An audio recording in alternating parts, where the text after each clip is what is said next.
Selfie competence. This is a talk about the online presentation Selfie Competence with works by Margareta Klose. Yeah, thank you so much, Aline, for this talk.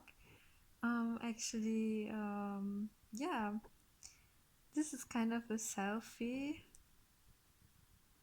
And this is a reflection on a selfie. This is the flyer of this presentation, which is presented now online. The art collection Schlichtner is presenting some artists of the collection and also some female artists. And it's called selfie competence. Actually, this is referring to my master thesis I did with Nita Tanner and Franz Thalmer in trans arts class in University of Applied Arts Vienna.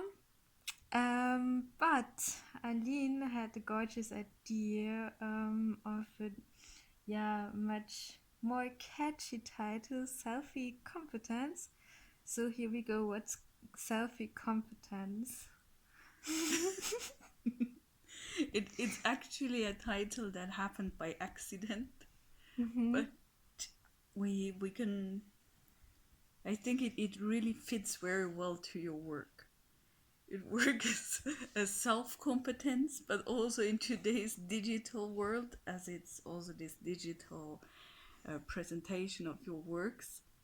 Selfie competence is also very widespread. Everyone is demands that kind of selfie competence, and sometimes it's mistaken as self-competence. So maybe we talk about your work self-competence selfie a little bit more, and you elaborate like how you came up with the idea and who was involved in the project, because it was an online collaborative performance that you documented on Zoom. Exactly. This project was called Self-Competence Selfie. And it was actually making a movie or about the process of making a movie in this teleproductive way with Zoom, because we were forced to do also our presentation on Zoom. So I thought a lot about competence terms for years now, because I stumbled upon it during my studies. I studied also pedagogy, art education, and German literature. So I was really interested in the competence term, but also competence term not really referring to Chomsky, but more to educational models and psychological models, like the competence term as an perceived ability to gain to achieve high performance, and to be more competitive. It's more linked to and referring to self-optimization. And then I stumbled also when I was applying for jobs. I applied for jobs, and there was always this about certification and this weird term self-competence. So I was really thinking about that, and I stumbled upon a German psychologist. His name is Franz Weinert, and he developed that for the World Health Organization and the Organization of Economic Cooperation and Development in the 90s. And even life competences should be gained somehow, in plural. So and in this case, it's kind of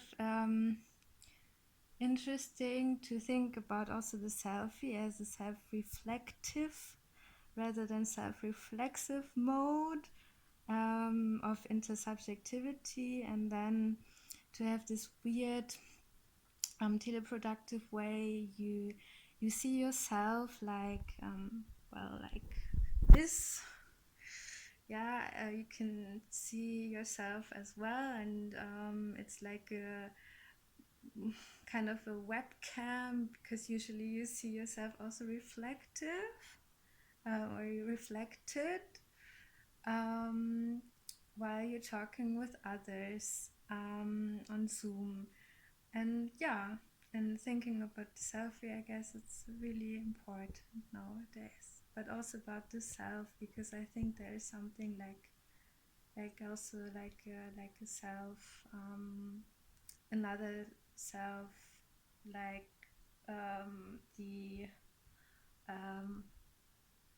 utility maximization all the time. So still I believe, and that's why I'm working, that yeah, there is kind of an approach I need to gain somehow, and it's like also a good development I have to still going on, and that's why I'm also interested in the spiral as an image, and not so much in a circle, because I think also the self-development could be also a good idea to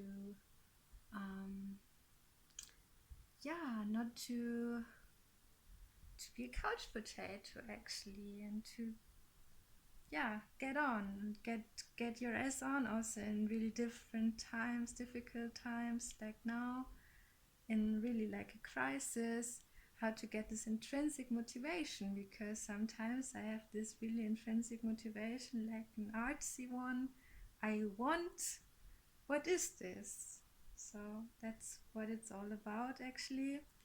And often with my dear performers, we were training together, but actually alone, our self-reflexive, irritated beings, I don't know, to train them to get this weird spin to move on. Yes. And how was it for you, Aline? Because you were participating as well. Yes, I was participating in one of your rehearsal. Mm-hmm. I think every Friday you did these rehearsals on Zoom for the final presentation with different performers, people who were really into performance, or people who were like me, more amateurs in that field. And so it was a very interesting experience. And as you mentioned earlier, now it's about a lot of self-development, or a lot of you're also reflecting on ways to develop yourself, or to see yourself in the selfie, and not just to represent yourself with a selfie. And it made me think also that the whole performative act in this work, or the whole actions and steps, there's also some kind of mantra every one of the participants had to repeat. Mm-hmm. So maybe you can also, for those who will watch this selfie video thing here, tell a little bit more about these steps of the mantra, but as well the mask everyone was wearing. A mask against face recognition, something we try to wear right now as well, even though our masks now also have a very practical other function. Yes, well, I guess it should be 10 minutes now, or 5 minutes. It's not dry yet, so it's but it's against face detection also, because actually our eyebrows are also covered somehow.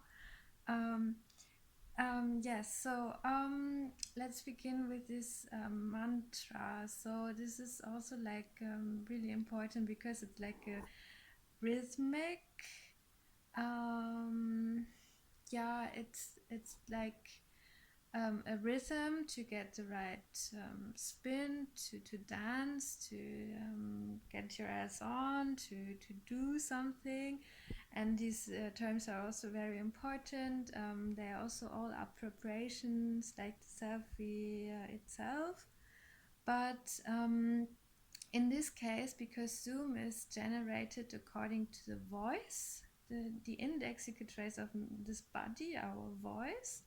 So the Zoom automatic recording did the montage according to this voice. So I didn't do actually the montage of the movie. This Zoom recording did it. So actually this mantra was not only about the rhythm and so on. It was really about the movie production. So and these 10 self-competence terms. And also the number is really important because it's like the 10 commandments and also the competence models of today. Well, Western society, of course, well, American society, because also the competence models are also developed by a woman, Susan Hart, in the 80s, and she developed that. And it's really about self-reflection, but also about performance, to achieve a higher performance due to a good competence. So yeah, I guess it's like the new commandments for today. Can you say which are those 10 commandments for for achieving self-competence? Yes, so let's start with self-reflection. The second one is self-development. Self-development. Self-development. The third one is capacity. Capacity. Responsibility. Responsibility. Commitment. Commitment. Performance. Performance. Initiative. Initiative. Innovation. Innovation. Transfer. Transfer. I guess we forgot something really important.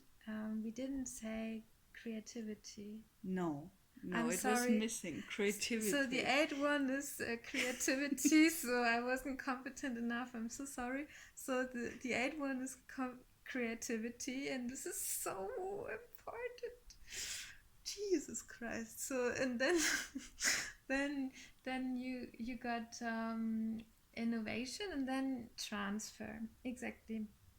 So yeah, and then thank you so much for repeating it, because this is really like a virus somehow, language.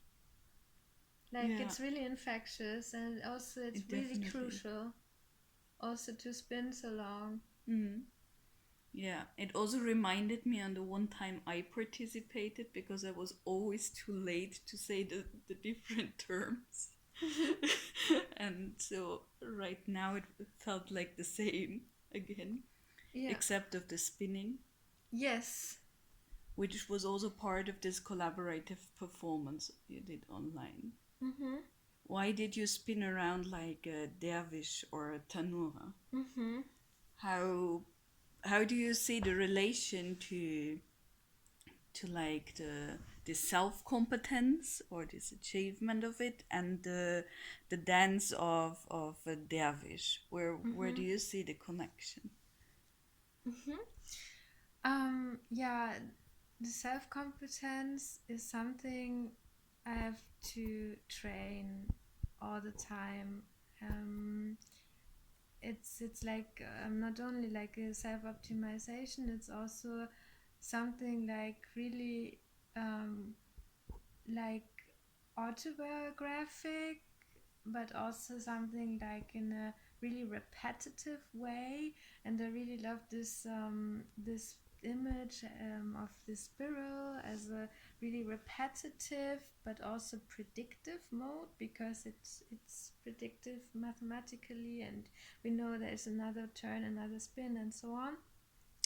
It's infinite, but of course the dervish dance, which is called sema, this means to listen to the voice, in this case of God, or of to listen to language, in this case to listen to self-competence terms, which is important to have that also, especially in this movie, but also in a performance, to have also these really infectious sounds and words and terms. So I guess the link is really also this, like etymological to sema, to listen, but also because of this image of time, the spirit as image of time, and also storytelling, and the dance, but the dance not as like to kind of to understand something, or to like an epistemological approach to gain that, like in a dervish dance, but more as a really destructive way of performing and repetition. Yeah. Mm-hmm. I'm not sure what time is it now. I feel like my skin already could Needs a to big breathe. treatment. Needs to breathe. But I definitely enjoyed talking with you about your digital presentation, selfie competence, and the self-competence selfie, the project you did online. In the digital presentation also includes a lot of other works. For example, pathos, which is more about also the language of advertising, and also more about self-optimization.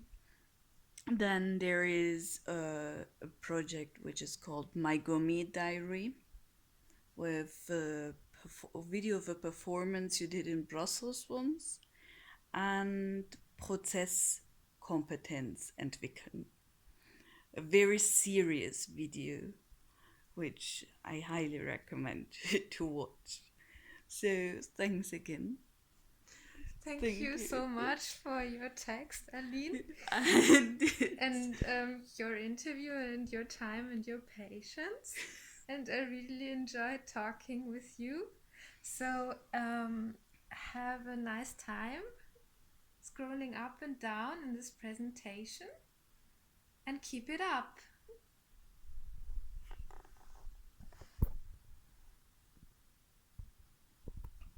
Krass, das war voll lang. Voll viel geredet. Ich weiß auch nicht, aber voll mal lustig.